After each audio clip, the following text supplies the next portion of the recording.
جب ایک لڑکا نوجوان 25 سے 30 سال کی ایج کے درمیان میں ہوتا ہے، اس کی زندگی میں ڈپریشن اور انزائٹی کی جو سب سے بڑی وجہ ہوتی ہے نا، وہ کچھ وجوہات کی بنا پہ ہوتی ہے۔ اب اس کو سب سے زیادہ جو ٹینشن ہوتی ہے وہ یہ ہوتی ہے کہ یار میری اپنی جو لائف ہے اس میں اگر میں اب، کیونکہ یہ گولڈن ٹائم ہوتا ہے، انسان کام کر سکتا ہے، اس میں اپنے لیے کچھ بنا پاؤں گا نہیں بنا پاؤں گا۔ پھر اس کو گھر والوں کی طرف سے پریشر ہوتا ہے کہ بھائی تم شادی کر لو، اس کو شادی کی ٹینشن الگ ہوتی ہے۔ اس کے بعد پھر اس کے گھر میں بہن بھائی ہیں، ان کے فیس کے اخراجات ہیں، وہ الگ ٹینشن ہوتی ہے۔ ماں باپ اس کے سامنے ایجڈ ہو رہے ہوتے ہیں، ان کے جو خواہشات پوری نہیں ہو رہی، اس کی ٹینشن اس کو الگ سے لگی ہوتی ہے۔ مگر اسی دورانیے میں ہم نے اکثر دیکھا ہے کہ ایک بندہ اپنے ملک کے حالات کی وجہ سے، اسپیشلی پاکستان اور انڈیا سے جب لوگ تنگ ہو کے اپنے ملک کے حالات کو چھوڑ کر باہر کے ملک میں آتے ہیں، تو یہاں سے وہ کیا کرتا ہے کہ اپنی ساری زندگی جو ہے وہ جوانی، نہ وہ پھر پیچھے اپنے بچوں کی فکر کرتا ہے، نہ وہ پھر اپنی مستقبل کی فکر کرتا ہے، نہ وہ اپنی فکر کرتا ہے۔ وہ دن رات سردی گرمی میں محنت کر کے پیسے کما کے پیچھے بھیجتا ہے، ٹھیک ہے۔ اور پھر جو پیچھے کے لوگ ہوتے ہیں نا، وہ اس کی قدر نہیں کرتے۔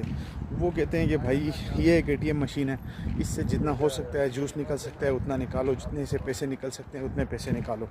وہ دن رات یہی کہتے ہیں کہ بھائی بس آپ پیسے بھیجیں پیسے بھیجیں پیسے بھیجیں، لیکن ان کو یہ فکر نہیں ہے کہ یار وہ بیمار ہے، اس کی ٹینشنز ہیں، اس کی پریشانی ہے۔ میں یہ کہتا ہوں کہ اگر ایک شخص جو اپنے ملک میں ایک بادشاہوں والی زندگی گزار رہا تھا،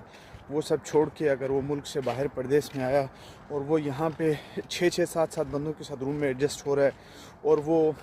2 ٹائم میں سے 1 ٹائم کا کھانا کھا کے اپنے پیسے بچا رہا ہے، وہ اپنی فکر نہیں کر رہا، وہ اپنے گھر والوں کی فکر کر رہا ہے، وہ تھوڑے تھوڑے پیسے خود اپنے آپ کو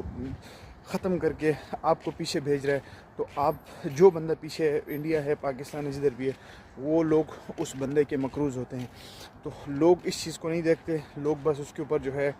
برڈن، پریشر اور مینٹلی جو ہے، اسی وجہ سے ہم نے اکثر دیکھا ہے کہ نوجوان آج کل ینگ ایج میں جو ہے وہ ہارٹ کے پیشنٹ بن کے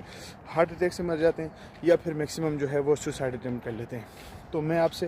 یہ کہنا چاہتا ہوں کہ اگر آپ لوگ اپنے ملک میں رہ رہے ہیں، آپ کا کوئی پردیس میں ہے، تو ان کا بہت زیادہ دھیان کرنے کی ضرورت ہے۔ ان کو چھوٹی چھوٹی ٹینشنز نہ دیا کریں، تاکہ وہ مزید جو ہے وہ اپنی لائف کو بہتر کر کے آپ کی بہتر کر سکے، اور اپنے جوانی میں کچھ کما کے پیچھے کچھ ایسٹ بنا کے واپس آ سکے، تاکہ اچھی لائف جو ہے وہ بھی گزار سکے اور آپ بھی گزار سکیں۔ Thank you.